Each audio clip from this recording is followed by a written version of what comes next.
ആകാശവാണി. നമസ്കാരം. പ്രത്യേക വാർത്താ ബുള്ളറ്റിൻ വായിക്കുന്നത് നിരഞ്ജൻ. 76ാമത് റിപ്പബ്ലിക് ദിനം രാഷ്ട്രം പ്രൌഢോജ്വലമായി ആഘോഷിച്ചു. രാവിലെ ന്യൂഡൽഹിയിലെ കർത്തവ്യപഥിൽ രാഷ്ട്രപതി ദ്രൌപദി മുർമു ദേശീയ പതാക ഉയർത്തി. തുടർന്ന് രാജ്യത്തിന്റെ സാംസ്കാരിക വൈവിധ്യവും സൈനിക ശക്തിയും പ്രകടമായ റിപ്പബ്ലിക് ദിന പരേഡ് നടന്നു. പ്രധാനമന്ത്രി നരേന്ദ്രമോദി ദേശീയ യുദ്ധ സ്മാരകത്തിൽ ധീര ജവാന്മാർക്ക് ശ്രദ്ധാഞ്ജലി അർപ്പിച്ചതോടെയാണ് ആഘോഷ പരിപാടികൾക്ക് തുടക്കമായത്. രാജ്യത്തിന്റെ സാംസ്കാരിക പൈതൃകവും സൈനിക ശക്തിയും വിളിച്ചോതുന്നതായിരുന്നു റിപ്പബ്ലിക് ദിന പരേഡെന്ന് പ്രധാനമന്ത്രി നരേന്ദ്രമോദി. പരേഡ് ഇന്ത്യയുടെ നാനാത്വത്തിൽ ഏകത്വമെന്ന ആശയത്തിന്റെ ഊർജ്ജസ്വലമായ ആവിഷ്കാരമാണെന്ന് അദ്ദേഹം സമൂഹമാധ്യമത്തിൽ കുറിച്ചു.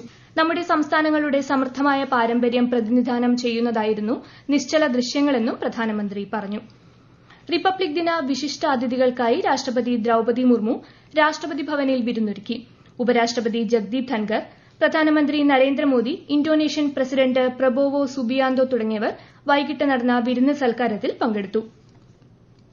സംസ്ഥാനതല റിപ്പബ്ലിക് ദിനാഘോഷങ്ങൾ തിരുവനന്തപുരം സെൻട്രൽ സ്റ്റേഡിയത്തിൽ നടന്നു. ഗവർണർ രാജേന്ദ്ര വിശ്വനാഥ് ആർലേക്കർ ദേശീയ പതാക ഉയർത്തി. ചടങ്ങിൽ മുഖ്യമന്ത്രി പിണറായി വിജയൻ പങ്കെടുത്തു. ജില്ലാ ആസ്ഥാനങ്ങളിൽ മന്ത്രിമാർ റിപ്പബ്ലിക് ദിന ആഘോഷങ്ങൾക്ക് നേതൃത്വം നൽകി. 76ാം റിപ്പബ്ലിക് ദിനത്തോടനുബന്ധിച്ച് അഠാരി വാഗ അതിർത്തിയിൽ പ്രൌഢമായ ബീറ്റിംഗ് റിട്രീറ്റ് നടന്നു.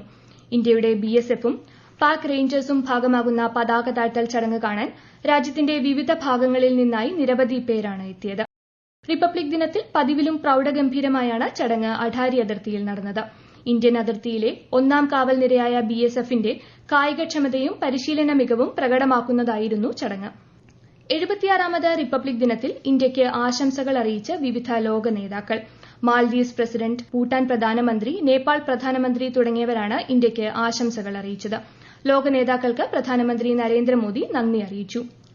വയനാട് പഞ്ചാരക്കൊല്ലിയിലെ കടുവയെ നരഭോജിയായി പ്രഖ്യാപിച്ച് വെടിവെച്ചു കൊല്ലാൻ ഉത്തരവ് നൽകുമെന്ന് മന്ത്രി AK ശശീന്ദ്രൻ. കൽപ്പറ്റയിൽ നടന്ന ഉന്നതതല യോഗത്തിലാണ് തീരുമാനം. പെട്രോളിംഗിനിടെ വനം വകുപ്പ് ജീവനക്കാരനെ കടുവ ആക്രമിച്ച സാഹചര്യവും പരിഗണിച്ചാണ് നരഭോജി കടുവയെ അനുയോജ്യമായ സാഹചര്യത്തിൽ വെടിവെക്കാൻ തീരുമാനിച്ചത്.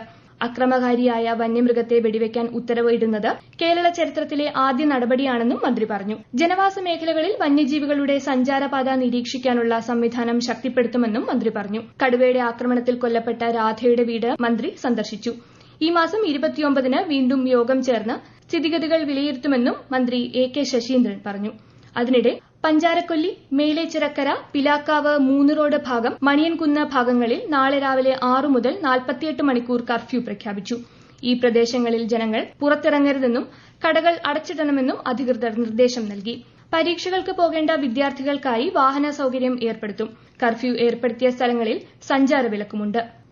സംസ്ഥാനത്തെ റേഷൻ വ്യാപാരികൾ നാളെ മുതൽ പ്രഖ്യാപിച്ച കടയടച്ചുള്ള പണിമുടക്ക് സമരത്തിൽ നിന്നും പിന്മാറണമെന്ന് മന്ത്രി GR അനിൽ. ജനങ്ങൾക്ക് ഭക്ഷ്യധാന്യങ്ങൾ നിഷേധിച്ചുകൊണ്ടുള്ള ഒരു സമരത്തെയും അംഗീകരിക്കാൻ കഴിയില്ല.